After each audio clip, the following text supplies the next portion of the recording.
siya minahal at matatandaan ko ng Bakit mo ba bagay. siya minahal nga ba?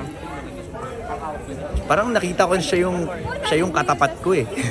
Parang nahanap ko na yung katapat ko, parang gano'n. Bakit paano? Before kasi parang pagka ako hindi mo talaga ako makokontrol. Kung ano yung gusto ko, yun lang susundin ko. Pero siya kaya niya eh. Kaya niya akong kontrolin. Kaya niyang kontrolin in a way na mas mapapabuti ako. I'm very passionate and iba yung fire sa akin, yung drive ko, talagang buhos. Sometimes pagka puro buhos ka, medyo nagkakaroon ng problema.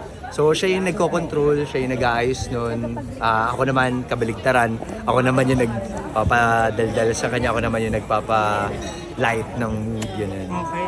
Babalikan ko lang. Parang mainitin ang ulo mo dati. Hindi naman po mainitin ulo, but agresibo.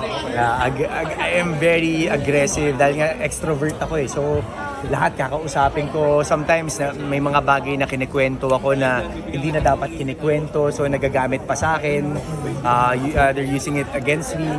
So si Bianca yung nagtuturo sa akin na pagka mga ganyan, alam mo kung paano ka makikipag-usap. Alam mo kung paano i-face yung sarili mo.